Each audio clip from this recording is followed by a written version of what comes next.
just thought about something. Whatever your next project is, 360 virtual reality, because seeing it that way is really interesting. It is. And I have to, as co-chair of the Caucus of Television Producers, Writers, and Directors, we did a panel. We do a lot of interesting and informational and interactive panels. One of them was on virtual reality. In fact, we did our panel just before Samsung had come out with their virtual reality headphones.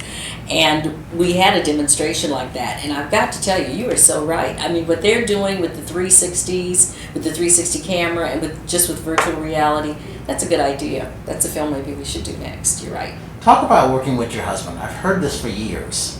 What's that like? Well, he's sitting right over there. He should have been a part of this interview, but he decided to let me do it. First of all, we've been married forever, and so that I mean, we really have. I was a child, and he was a little bit older than a child, but not too much. And we somehow managed to make that work. So working together on something like this is just an extension of that. This was a family project. We've had the whole family involved.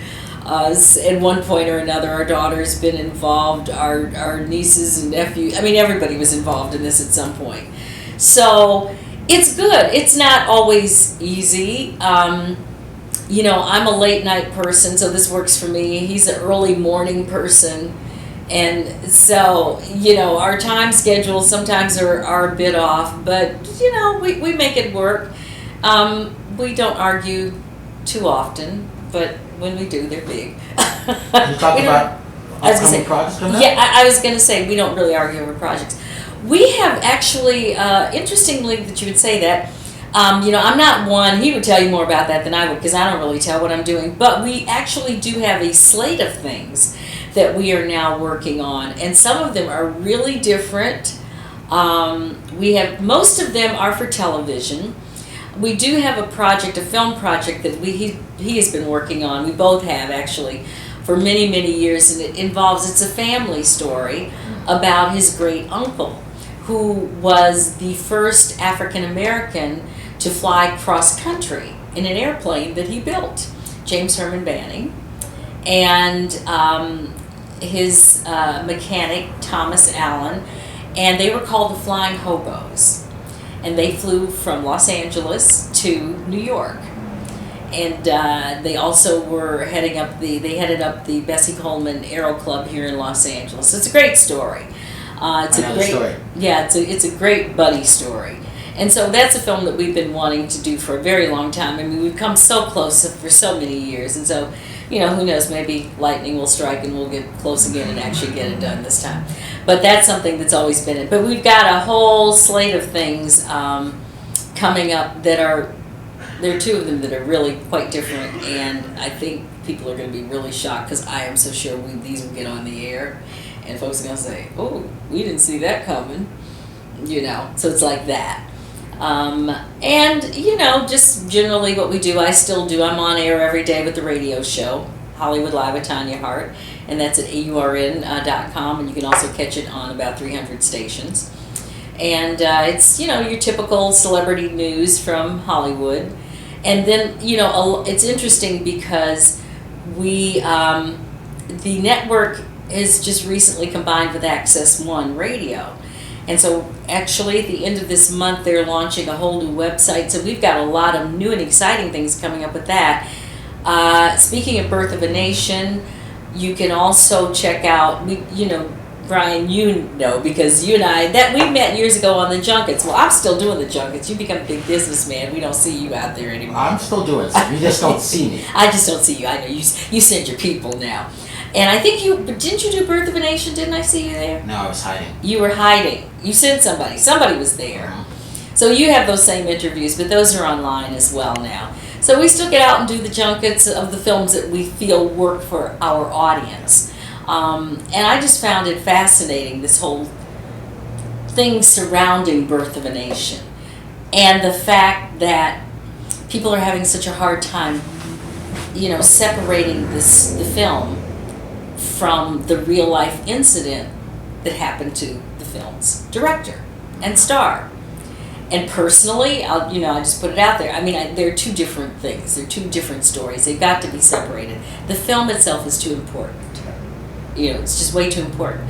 And when you look at Dark Passages, they all go together. I mean, Birth of a Nation, 12 Years a Slave, Dark Passages, even though ours was done many years before these. And the thing that's important that I have to tell you, though, about how this came to be, I was invited to go to Israel, and I went. And it was a very interesting trip, but one of the things I did was visit Yad Vashem, which was the Holocaust Museum. I was so moved at the Holocaust Museum, and I couldn't help but think, why is there nothing that tells our story? There is nothing that tells our story, especially at this time. And this was in the late 80s when I was in Israel.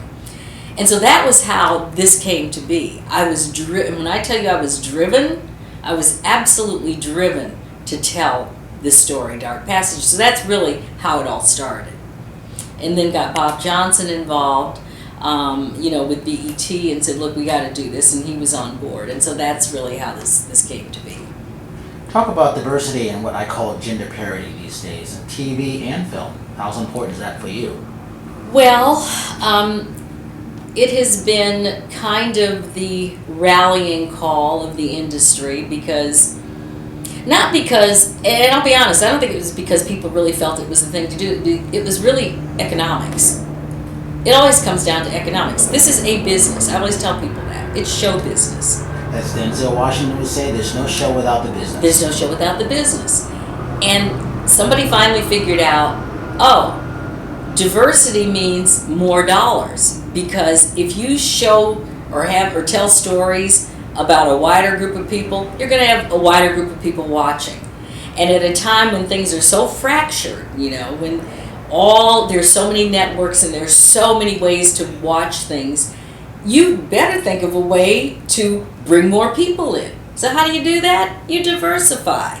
It's very simple. It's actually diversification and diversity is one of the most simple basic laws of science. It goes right back to science. How do you survive? You diversify. And so that's when it really started. And so now we have a situation where, everybody knows that it's cool and it's politically correct and all of that, but it really is an economically sound thing to do. So that's good. So then how do you go about doing that? Because it's really not easy. Because at the end of the day, you've still got all of those same old feelings, all of the same old systems that have been in place for the last half a century that have not changed, and some of the same people that have been around the same half century. And their attitudes aren't changing. So then you've got to create diversity within an institution that is not diverse. And that's where we are right now. Creating diversity within institutions that really aren't diverse. And that is our challenge. And I think we are trying our best. I think many people, there's like everybody talks about the millennials and what they're doing and how they're coming along. But I don't really find the millennials to be that diverse either. They're not. They're not. They're just not. And that's because they are still ruled and governed by the old systems that aren't diverse. And they're trying to work within that too. Now, their attitude about race may be somewhat different, maybe not. Maybe not. But they still are trying to do whatever it is they're trying to do within that old context of that old system. So somehow we are going to have to change mindsets. We're going to have to change systems. We're going to have to really change the way, how can I say it, the way we are. And I could give a lot of examples, but it's like if you've ever sat in a meeting of high-end executives, and I know you have, being the only black person in that meeting, more than likely they're going to ignore you. And they're not even going to think about you being there. So they'll say whatever they want to say because you don't exist. And once they realize you're in this setting with them, they may acknowledge you, they may not acknowledge you. But now we're at a point where they like, okay, what are we going to do? Because Brian is sitting there and I'm supposed to do something with him. I don't know what it is I'm supposed to do. So somehow we were at that point where we have got to make the changes, and this is how you make the changes. You have to have a person like you and a person like me sitting on the side where we are calling the shots. And once we get to the point where we're calling the shots, that's when we will have true diversity. You can actually preview Dark Passages on YouTube, and you have the link for that. And you can also purchase it on PBS Video, and we'll give you the link for that as well. I would highly suggest that people, especially people with children, teens, and even adults, because this is something I guarantee you, once you start watching this, and it's 60 minutes, you won't stop.